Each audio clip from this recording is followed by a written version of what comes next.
주택 임대차 보호법을 앞으로 줄여서 주임법이라고 부를 것입니다. 주임법이라고. 자, 주임법의 적용 대상부터 보자고요. 주임법의 적용 대상. 뭐에 적용할까요? 주임법은 어떤 부동산에? 그쵸? 주거용 건물에만 임대차 계약을 한 부동산에는 적용합니다. 주거용 건물에만이요. 상가는 안 됩니다. 거기에 임대차 계약 체결하는 것만 가능합니다. 그럼 기준이 있어요. 자, 보자고요. 주거용 건물의 기준은 무엇을 할 것인가? 기준이 뭘까요? 뭘 기준으로 주거용 건물을 할 건데요?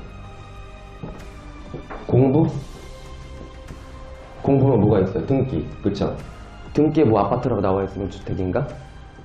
아니면 뭐 대장? 건축물 대장? 아니에요. 실제 사용하고 있는 용도. 실제 사용하고 있는 용도가 무엇인가에 대해서 우리가 한목적적으로 판단을 해서 주거용 건물인지 상가인지를 판단합니다. 아파트를 우리가 사서 사업자 등록을 하고 쇼핑몰 운영하고 있으면 그건 상가입니다. 그 오실만큼은 주택이 아니에요. 이 상식을 여러분들이 혹시나 잘못된 상식을 갖고 계신다면 여기서 깨야 돼요. 실제 용도가 중요합니다. 실제 용도가. 더 깊이 들어가면은 임대차 계약을 체결할 당시의 용도가 중요합니다. 임대차 계약을 체결할 당시의 용도. 계약을 체결할 당시에 주택이었는데 내가 주택 임대차 계약을 하고 나서 상가로 바꿨으면 그건 주택입니다. 체결 당시가 중요하다는 거예요. 그 기준. 그것까지는 모르시는 분들이 많이 있어요.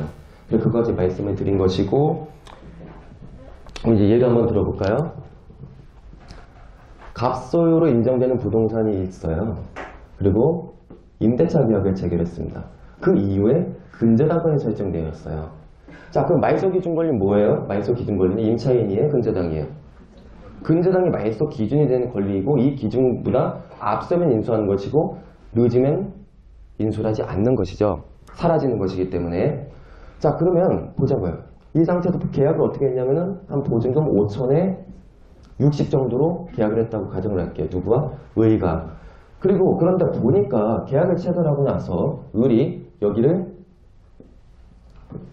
국밥집으로 운영을 하고 있습니다. 국밥집은 주택입니까? 상가입니까? 상가죠. 상가는 법률 용어로 근생이라고 부릅니다. 근생도 줄임말이에요. 근린생활시설을 줄여서 근생이라고 부릅니다. 근린이란 말이 상가예요. 근린은 상가. 이해되셨죠? 그래서 이건 근생이에요. 이 상태에서 경매에 넘어가잖아요. 경매 넘어가면은 이 을이 임차하고 이 당시에 전입신고를 해놓았단 말이에요. 그쵸? 전입신고를 해놓았으면은 경매가 진행될 당시에 주택임대차보호법상의 대항력이 마치 있는 것처럼 표시가 됩니다. 경매정보 사이트에도 빨갛게 대항력이 있음이라고 U자가 한자로 빨갛게 적혀 있죠. 자, 이때 대항력 없죠? 대항력 없죠? 이 사람이 권리신고 5천에 60 인수해야 됩니까? 주임법상의 대항력으로? 인수 안 하죠? 인수 안 한다는 거 다 이해되셨습니까? 이유는 근생이고 상가이기 때문에. 상가 임대차 보호법의 적용 대상이지 주택 임대차 보호법의 적용 대상 자체가 아니에요. 대상 자체가 아닌데 대항력 얘기를 왜 합니까? 주임법에 그래도 적용이 돼야지 뭘 대항력이 있느냐 없느냐 하는 거예요. 아예 그 법률, 그 특별법에 적용도 안 되는데 무슨 대항력 얘기를 합니까? 이렇게 대항력이 없어지는 거예요. 여기까지 이해되셨습니까? 다 여기까지 이해를 하면서 가야 돼요. 그러면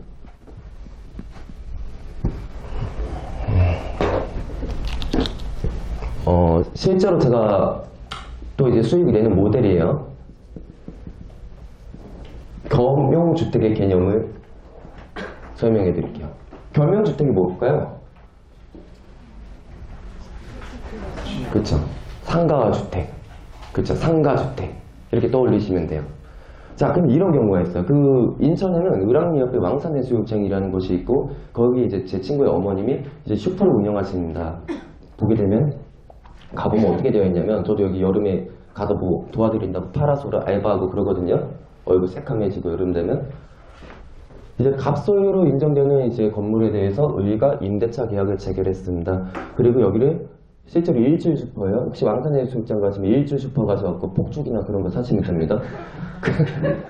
네, 실제로 가시게 다 요즘 오늘 홍보가 좀 많죠.